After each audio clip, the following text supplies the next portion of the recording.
জৌলুস হারিয়ে মুখ থুবড়ে পড়েছে এক সময়কার উদীয়মান বেসরকারি হেলিকপ্টার খাত। সংশ্লিষ্টরা জানান, উল্লেখযোগ্যভাবে বহরের আকার কমিয়েছে দেশের হেলিকপ্টার পরিচালনা প্রতিষ্ঠানগুলো। পাশাপাশি প্রতিষ্ঠানগুলো নানা বাধার সম্মুখীন হচ্ছে বলেও জানান তারা।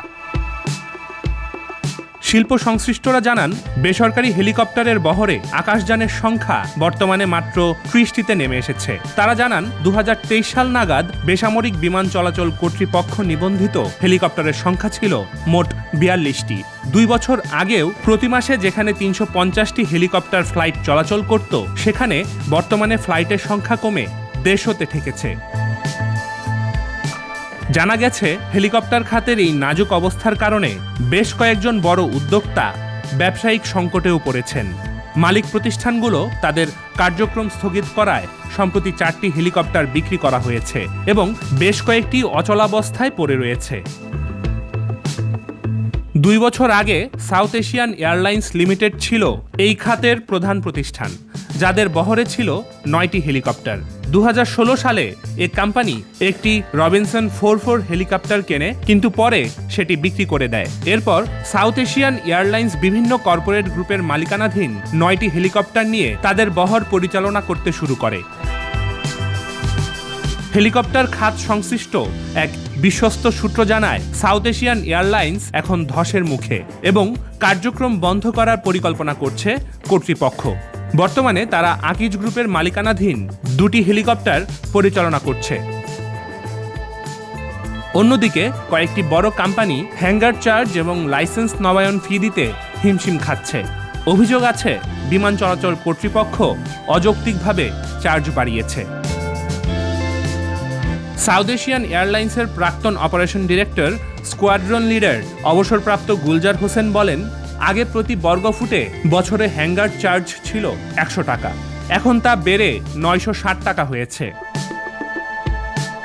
শিকদার গ্রুপের মালিকানাধীন আর এভিয়েশনের ৭টি হেলিকপ্টার এবং বেক্সিমকো গ্রুপের মালিকানাধীন বেক্সিমকো এভিয়েশনের ২টি হেলিকপ্টার রয়েছে, কিন্তু এই ৯টি এখন পড়ে আছে এবং তাদের কার্যক্রম স্থগিত রয়েছে। কারণ ২টি হোল্ডিং কোম্পানি কেলেঙ্কারিতে জর্জরিত এবং নিয়ন্ত্রক প্রতিষ্ঠানের কাছে তাদের বকেয়া পরিশোধ করতে পারছে না। এর আগে শেখ হাসিনা সরকারের আমলে পার্টেক্স এভিয়েশন লিমিটেড তাদের কার্যক্রম বন্ধ করে দেয়। বর্তমানে মেঘনা এভিয়েশন লিমিটেড ৫টি, আকিজ গ্রুপ ৫টি, বসুন্ধরা এয়ারওয়েজ লিমিটেড ৩টি, স্কয়ার এয়ার লিমিটেড ৩টি এবং বিআরবি এয়ার লিমিটেড ২টি হেলিকপ্টার নিয়ে তাদের নিজ নিজ বহর পরিচালনা করছে। অন্যদিকে ইমপ্রেস এভিয়েশন লিমিটেড এবং বাংলা ইন্টারন্যাশনাল এয়ারলাইন্স লিমিটেড একটি করে হেলিকপ্টার নিয়ে কোনো রকমে টিকে আছে। একটি অ্যাভিয়েশন কোম্পানির একজন শীর্ষ কর্মকর্তা বলেন, ১ বছর আগে আমরা ভেবেছিলাম যে ২০৩০ সাল নাগাদ হেলিকপ্টার খাতের আকার দ্বিগুণ হবে এবং আরও ৩০টি চপার যুক্ত হবে আর মাসিক ফ্লাইটের সংখ্যা ৩৫০ থেকে বেড়ে ৬০০তে পৌঁছাবে, কিন্তু পরিস্থিতি এখন বদলে গেছে। অর্থনৈতিক প্রবৃদ্ধির সঙ্গে সঙ্গে কয়েক বছর আগে হেলিকপ্টার খাতও প্রসার লাভ করেছিল। বড় ব্যবসায়ীরা যানজট এড়িয়ে দ্রুত গন্তব্যে পৌঁছাতে হেলিকপ্টারে যাতায়াত করতেন। তবে বর্তমানে অনেক বিতর্কিত ব্যবসায়িক গ্রুপের পতনের কারণে এই খাত সংকটের মুখে পড়েছে। তাদের অনেকে এখন পলাতক কিংবা কারাগারে রয়েছেন। বাংলাদেশে হেলিকপ্টার অপারেশনের সমৃদ্ধ ইতিহাস রয়েছে। দেশে বেসামরিক হেলিকপ্টার ব্যবহার শুরু হয় ১৯৫০-এর দশকে। ওই সময় আমেরিকান কোম্পানিগুলো তেল ও গ্যাস অনুসন্ধানের জন্য হেলিকপ্টার ব্যবহার করত। ১৯৬৩ সালে পাকিস্তান ইন্টারন্যাশনাল এয়ারলাইন্স বিশ্বের বৃহত্তম বাণিজ্যিক হেলিকপ্টার নেটওয়ার্ক চালু করে, যা ঢাকা ও দেশের বিভিন্ন অঞ্চলের ২০টি শহরকে সংযুক্ত করে। ১৯৯৯ সালে বাংলাদেশে প্রথমবারের মতো ভাড়ায় ফ্লাইটের জন্য হেলিকপ্টার সেবা চালু হয়।